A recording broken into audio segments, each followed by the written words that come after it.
श्रीगणेशाय नमः। अथ श्री बृहस्पति कवचम्।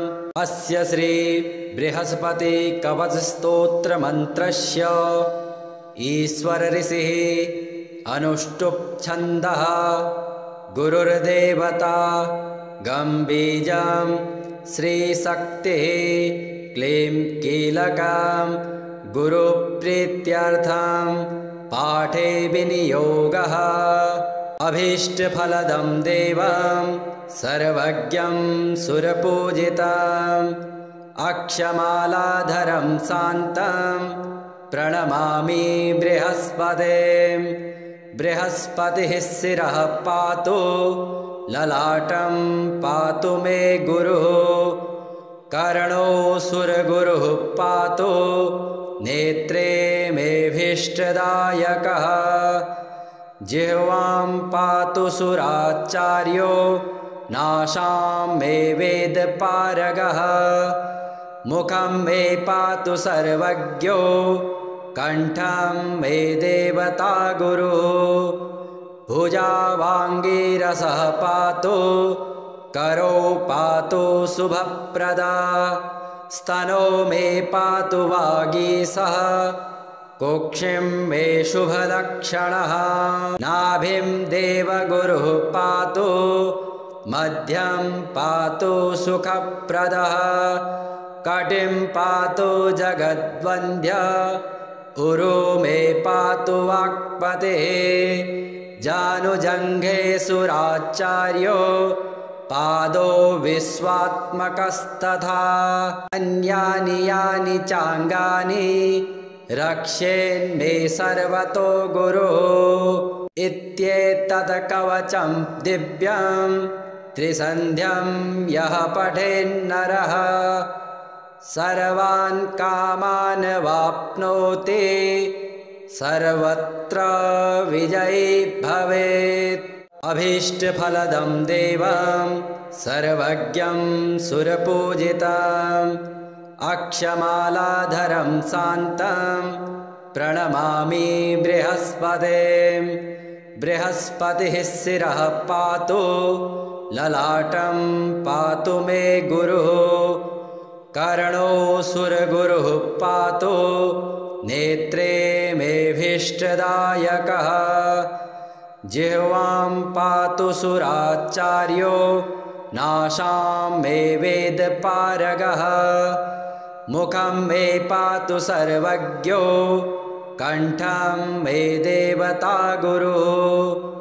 भुजावाङ्गीरसः पातु करो पातु शुभप्रदा। स्तनो मे पातु वागीशः कुक्षिं मे शुभलक्षणः।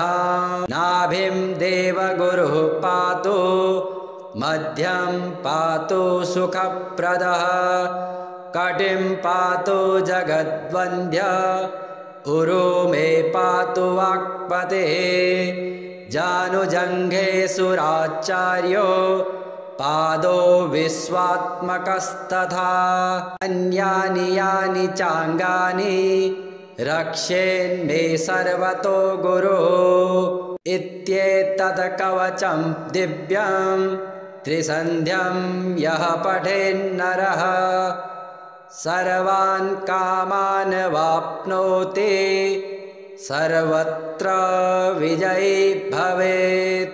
अभीष्टफलदं देवं सर्वज्ञं सुरपूजितं अक्षमालाधरं शान्तं प्रणमामि बृहस्पतिं। बृहस्पतिः शिरः पातु ललाटं पातु मे गुरुः। कर्णो सुरगुरुः पातु नेत्रे मेऽभीष्टदायकः। जिह्वां पातु सुराचार्यो नासां मे वेदपारगः। मुखं मे पातु सर्वज्ञो कण्ठं मे देवता गुरुः। भुजावाङ्गीरसः पातु करो पातु शुभप्रदा। स्तनो मे पातु वागीशः कुक्षिं मे शुभलक्षणः नाभिं देवगुरुः पातु मध्यं पातु सुखप्रदः कटिं पातु जगद्वन्द्य उरु मे पातु वाक्पतिः जानुजङ्घे सुराचार्यो पादो विश्वात्मकस्तथा अन्यानि यानि चाङ्गानि रक्षेन्मे सर्वतो गुरुः इत्येतत् कवचं दिव्यं त्रिसन्ध्यं यः पठेन्नरः सर्वान् कामान् वाप्नोति सर्वत्र विजयी भवेत् अभीष्टफलदं देवं सर्वज्ञं सुरपूजितम्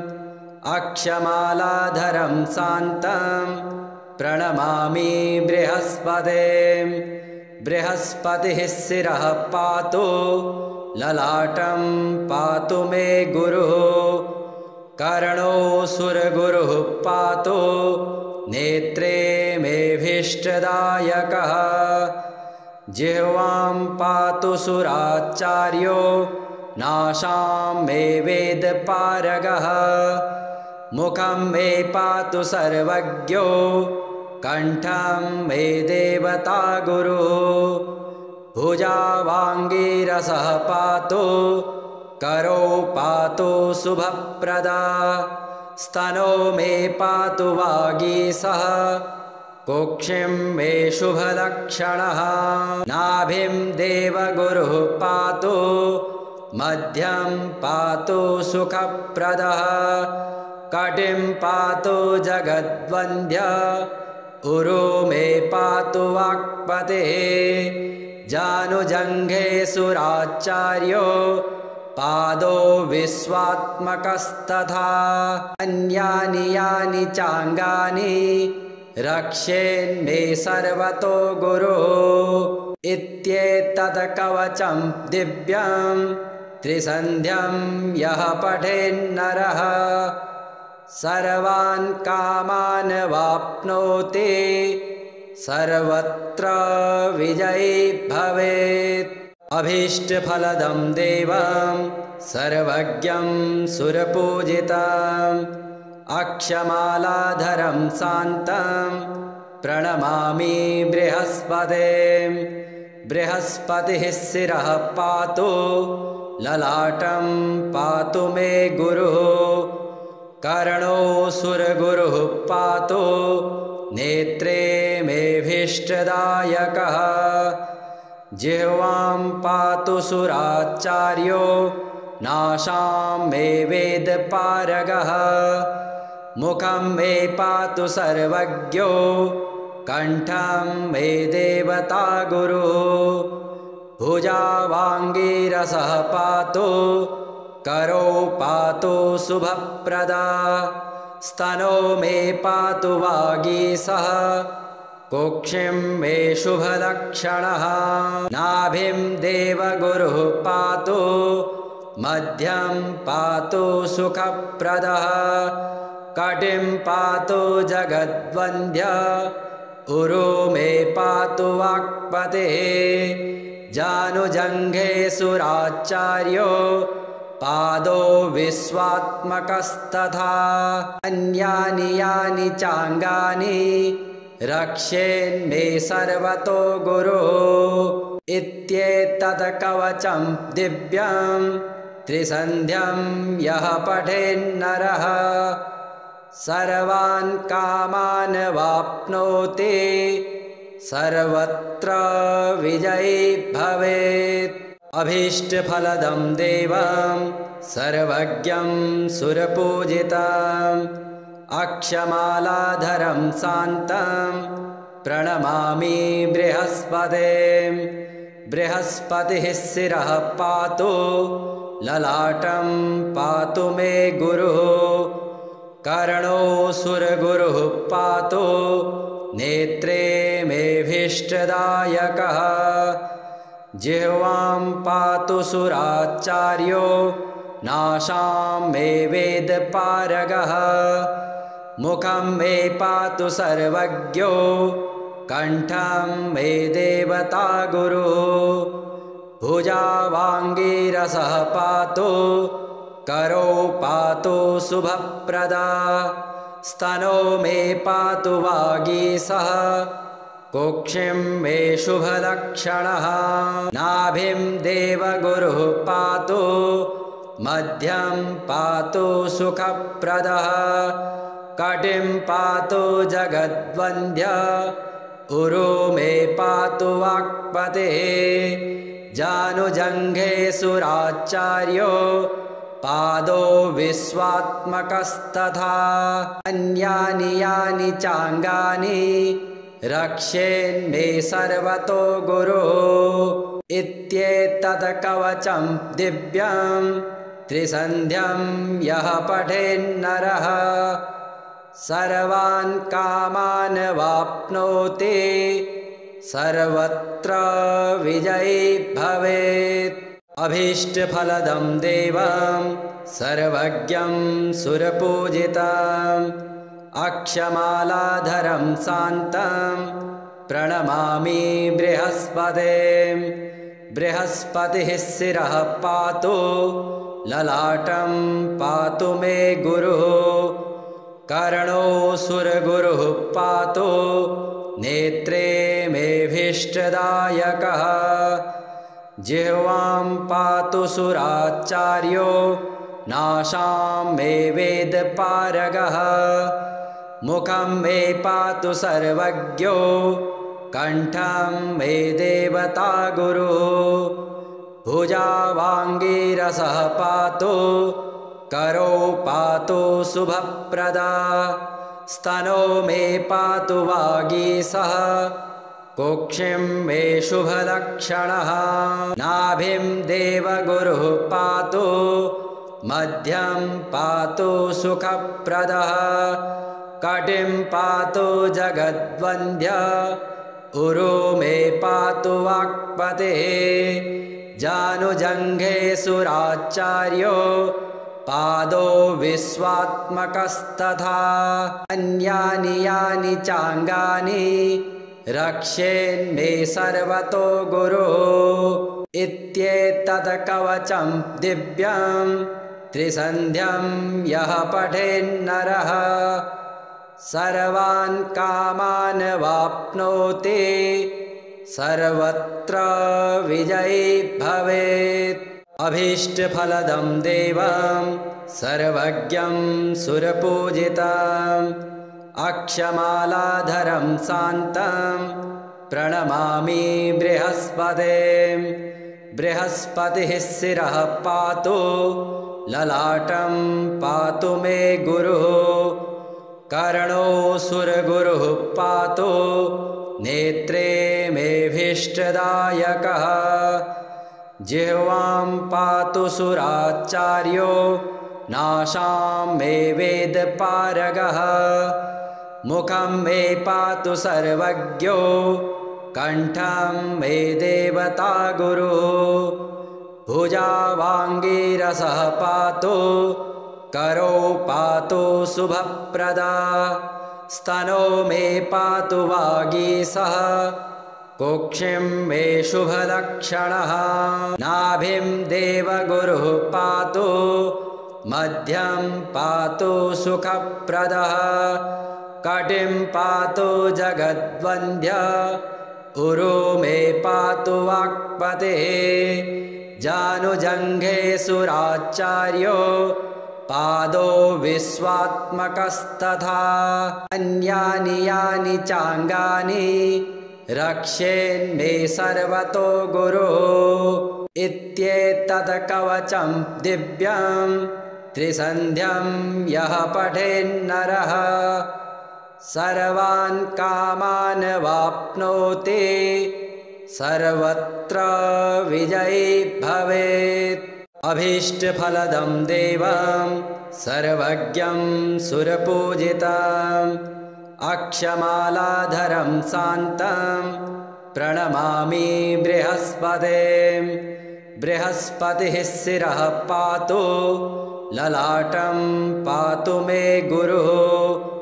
कर्णोऽसुरगुरुः पातु नेत्रे मेऽभीष्टदायकः जिह्वां पातु सुराचार्यो नाशां मे वेदपारगः मुखं मे पातु सर्वज्ञो कण्ठं मे देवता गुरुः भुजावाङ्गीरसः पातु करो पातु शुभप्रदा स्तनो मे पातु वागीसः कुक्षिं मे शुभलक्षणः नाभिं देवगुरुः पातु मध्यं पातु सुखप्रदः कटिं पातु जगद्वन्द्यः उरु मे पातु वाक्पतिः जानुजङ्घे सुराचार्यो पादो विश्वात्मकस्तथा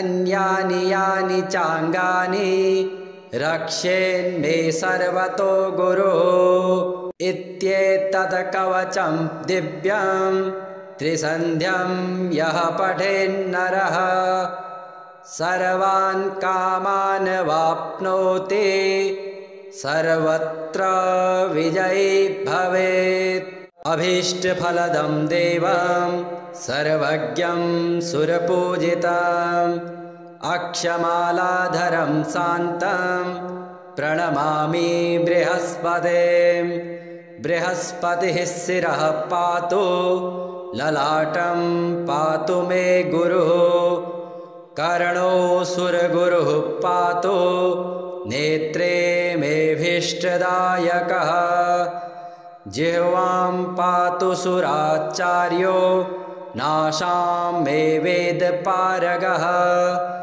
मुखं मे पातु सर्वज्ञो कण्ठं मे देवता गुरुः भुजावाङ्गीरसः पातु करो पातु शुभप्रदा स्तनो मे पातु वागीसः कुक्षिं मे शुभलक्षणः नाभिं देवगुरुः पातु मध्यं पातु सुखप्रदः कटिं पातु जगद्वन्द्यः उरु मे पातु वाक्पतिः जानुजङ्घे सुराचार्यो पादो विश्वात्मकस्तथा अन्यानि यानि चाङ्गानि रक्षेन्मे सर्वतो गुरुः इत्येतत् कवचं दिव्यं त्रिसन्ध्यं यः पठेन्नरः